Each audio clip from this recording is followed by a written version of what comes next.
नमस्कार दोस्तों, study with ज्ञान प्रकाश में आप सभी का बहुत बहुत स्वागत है। तारीख है आज की 2 मार्च। चलिए शुरू करते हैं आज के मॉर्निंग न्यूज। तो सबसे पहले आपको बता दें कि अगर आपने अभी तक हमारे टेलीग्राम चैनल स्टडी विद ज्ञान प्रकाश को ज्वाइन नहीं किया है तो अभी ज्वाइन कर लें, बहुत इंपॉर्टेंट है। अगर आप इसे लिंक द्वारा ज्वाइन नहीं कर पा रहे हैं तो आप स्टडी विद ज्ञान प्रकाश लिखकर सर्च करिए और ये चैनल आपको मिल जाएगा। फिलहाल अंबेडकर विश्वविद्यालय आगरा की वर्ष 2005 की फर्जी और टेम्पर्ड यानी कि कूट रचित बीएड की डिग्री पर प्राथमिक विद्यालयों में नौकरी कर रहे 812 शिक्षकों की सेवा समाप्ति का आदेश दे दिया गया है। हाई कोर्ट के 26 फरवरी के आदेश के क्रम में सचिव बेसिक शिक्षा परिषद प्रताप सिंह बघेल ने सभी बेसिक शिक्षा अधिकारियों को निर्देशित किया है कि इन फर्जी शिक्षकों की सेवा समाप्ति करते हुए एफआईआर दर्ज कराई जाए। आदेश में कहा गया है कि यदि ये अध्यापक दूसरे जिलों में स्थानांतरित हो गए हैं तो संबंधित बीएसए को सूचित करें। हालांकि इन शिक्षकों से रिकवरी की कार्रवाई नहीं होगी। हाई कोर्ट ने जाली अंकपत्र वाले अभ्यर्थियों के संबंध में आगरा विश्वविद्यालय को 4 महीने में निर्णय लेने का समय दिया है। पूर्व में बेसिक शिक्षा विभाग 201 शिक्षकों की सेवा समाप्त करके और 199 के खिलाफ एफआईआर दर्ज करवा चुका है। 13 अभ्यर्थियों के खिलाफ रिकवरी की कार्रवाई भी की गई है। सचिव ने आदेश दिया है कि यदि विश्वविद्यालय किसी अभ्यर्थी के अंकपत्र को टेम्पर्ड घोषित करता है तो उसी दिन से उसकी सेवा समाप्त हो जाएगी। और इग्नू के लिए एक खबर ये है कि एडीसी के इग्नू अध्ययन केंद्र के समन्वय के अनुसार स्नातक द्वितीय, तृतीय और परास्नातक के अंतिम वर्ष की नामांकन तिथि 28 फरवरी से बढ़ाकर 15 मार्च कर दी गई है। और फ्रेंड्स, लीजिए आपका बहुप्रतीक्षित शिक्षक भर्ती का विज्ञापन जारी हो गया है। बहुत सारे लोग तो बहुत ही निगेटिव होते हैं, इतने निगेटिव होते हैं कि उन्हें पॉजिटिव बनाना ही बड़ा मुश्किल होता है। तो कई बार मैं लोगों से कहता हूं कि यार बी पॉजिटिव, थोड़ा सा सकारात्मक रहो, चीज़ें जो हैं अपने समय पर होंगी। थोड़ी बहुत जरा सी मतलब कि ढलान आई नहीं जीवन में कि बस उस पर लग जाते हैं कि ये नहीं होगा वो नहीं होगा। फिलहाल आपके सामने नोटिफिकेशन है और यही कहना चाहूँगा कि तैयारी अभी भी आप लोग छोड़िए मत, करते रहो यार, पढ़ते रहो, क्योंकि पढ़ाई से ही आपकी ज़िंदगी बदलेगी। फिलहाल जूनियर हाई स्कूल के लिए जो विज्ञापन जारी होना था, पदों की संख्या वही है, कुल 1894। इसमें 3 मार्च से जो है आवेदन शुरू होंगे। 17 मार्च तक आप इसमें आवेदन कर पाएंगे। 18 मार्च तक फीस जमा होगी और 19 मार्च 2021 तक आप ऑनलाइन आवेदन का प्रिंट ले पाएंगे। तो जो नोटिफिकेशन जारी हुआ है उस नोटिफिकेशन पर एक नज़र डालते हैं, इसके बाद हर बात बिल्कुल क्लियर हो जाएगी। तो ये रहा नोटिफिकेशन जो कि जारी किया गया है। तो उत्तर प्रदेश के मान्यता प्राप्त बेसिक स्कूल नियमावली 1978 2019 दिनांक 4/12/2019 में दिए गए निर्देश के अनुपालन में शासनादेश संख्यादेश मतलब अशासकीय सहायता प्राप्त जूनियर हाई स्कूल में प्रधानाध्यापक और सहायक अध्यापक के रिक्त पदों पर चयन हेतु जूनियर हाई स्कूल प्रधानाध्यापक सहायक अध्यापक चयन परीक्षा हेतु दिनांक 18 अप्रैल को आयोजित किया जाने का निर्देश है। तो परीक्षा जो है ये 18 अप्रैल को होगी। तो इसमें जो चीज़ें हैं वो मैं आपको बता देता हूँ, ठीक से देखिएगा।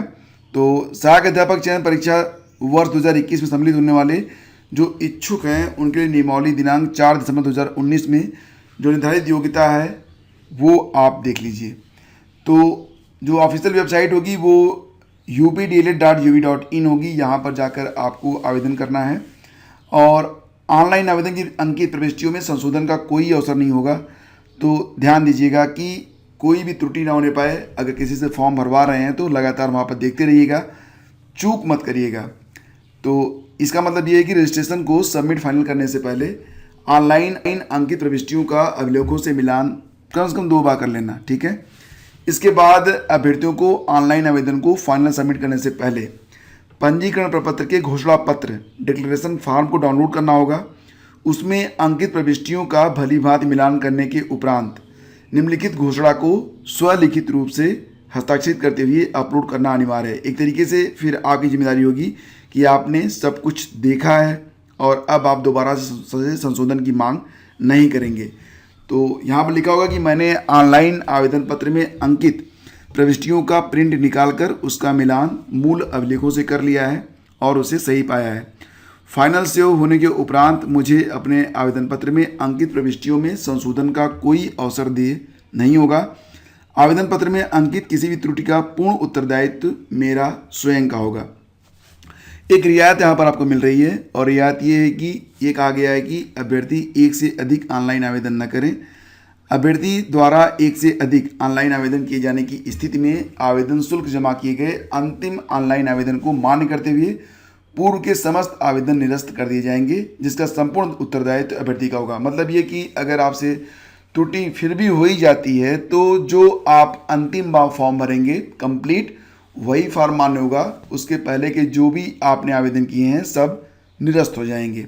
ठीक है, तो मतलब संशोधन का यही एक अवसर अभी आप मान सकते हैं कि अंतिम जो फॉर्म भरेंगे बस वही मान्य हो जाएगा, उसके पहले वाले सब निरस्त हो जाएंगे। तो 3 मार्च से लेकर 17 मार्च तक आप पंजीकरण कर सकते हैं। शुल्क जो होगा ये 3 मार्च से लेकर 18 मार्च तक आप जमा कर सकते हैं। प्रिंट ले सकते हैं आप 3 मार्च से लेकर 19 मार्च के बीच में। ऑनलाइन माध्यम के अतिरिक्त किसी अन्य माध्यम के आवेदन स्वीकार्य और विचारणीय नहीं होंगे। तो ये जो पूरा नोटिफिकेशन है, अगर इसे आप डाउनलोड करना चाहते हैं तो आप हमारे टेलीग्राम चैनल पर आइए, वहाँ पर आपको नोटिफिकेशन शेयर कर दिया गया है, आप आराम से डाउनलोड करके उसे पढ़ सकते हैं। 2002 पदों में 150 महिलाओं को आरक्षित, मतलब प्रदेश के अशासकीय सहायता प्राप्त महाविद्यालयों में असिस्टेंट प्रोफेसर के 2002 पदों में 150 पद महिला अभ्यर्थियों के लिए आरक्षित हैं। उत्तर प्रदेश उच्चतर शिक्षा सेवा आयोग की ओर से जारी क्षैतिज आरक्षण के अनुसार स्वतंत्रता संग्राम सेनानी के आश्रितों के लिए 25 पद, जबकि दिव्यांग अभ्यर्थियों के लिए 61 पद आरक्षित हैं। और हिंदी के लिए सर्वाधिक 162 पद हैं, लेकिन इसमें एक भी पद महिलाओं के लिए आरक्षित नहीं है। तो अन्य जितने भी पद हैं उसकी पूरी सूची मैंने आपको उपलब्ध करवा दी है।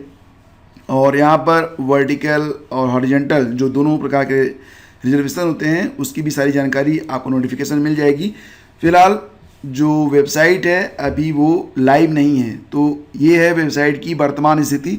तो अभी आप आवेदन नहीं कर पाएंगे, हालांकि जो सिलेबस है, जो भी आपका विषय है उसका सिलेबस आप डाउनलोड कर सकते हैं और एडवर्टीजमेंट भी आप डाउनलोड कर सकते हैं। रजिस्ट्रेशन पर जब आप क्लिक करते हैं तो रिफ्रेश होकर आता है कि अभी जो application will be live very soon. तो अभी एप्लीकेशन जो है लाइव नहीं है, बहुत जल्दी लाइव हो जाएंगे, फिर मैं उसके बारे में आपको जानकारी दे दूंगा। और फिलहाल परिषदीय स्कूलों में इस बार भी परीक्षा नहीं हो रही है। इस बार कक्षा 1 से 8 तक के छात्र असेसमेंट से होंगे प्रमोट। तो रेणुका कुमार एसीएस बेसिक शिक्षा, इन्होंने बताया है कि परिषदीय स्कूलों में इस बार भी वार्षिक परीक्षाएं नहीं कराई जाएंगी।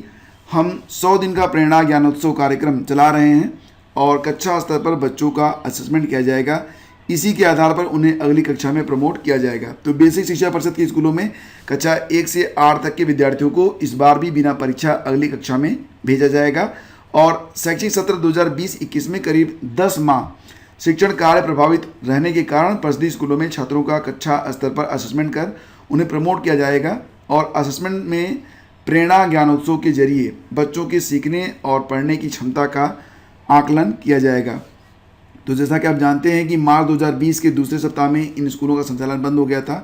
प्रदेश सरकार ने शैक्षिक सत्र 2019-20 में बच्चों को बिना परीक्षा के पास किया था और जुलाई से ऑनलाइन कक्षाएं शुरू हुई थी, लेकिन परिषदीय स्कूलों में कमजोर और गरीब तबके के बच्चों की संख्या अधिक होने के कारण ये ऑनलाइन क्लास का लाभ नहीं उठा सके थे। तो ये चीज़ें हैं। और इसी के साथ ये भी है कि ज़्यादातर स्कूल इस बात पर अड़े हैं कि अगर उन्हें फीस नहीं मिलती है तो वो परीक्षा में बच्चों को बैठने नहीं देंगे। DIOS का आदेश बेअसर है, अभिभावकों पर क्लास टीचर के माध्यम से बनाया जा रहा है दबाव।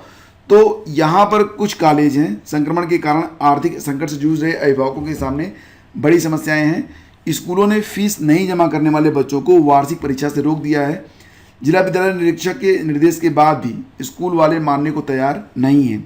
स्कूल प्रबंधन ने अभिभावकों से कहा है कि फीस जमा करें, नहीं तो TC लेकर विद्यालय खाली करें।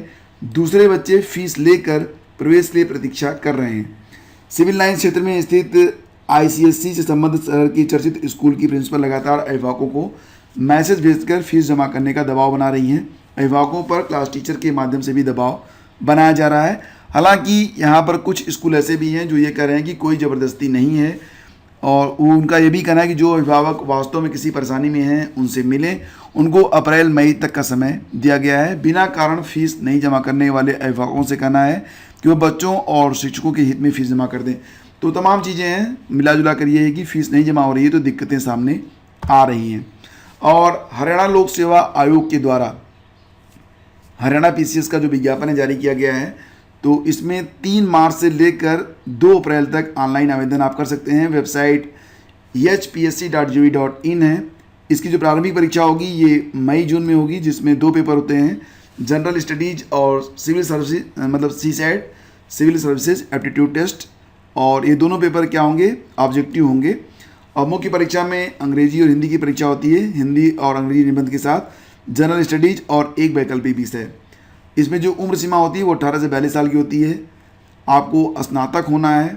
पदों की संख्या 156 है और इसमें डीएसपी के साथ साथ बहुत सारे अन्य पद हैं।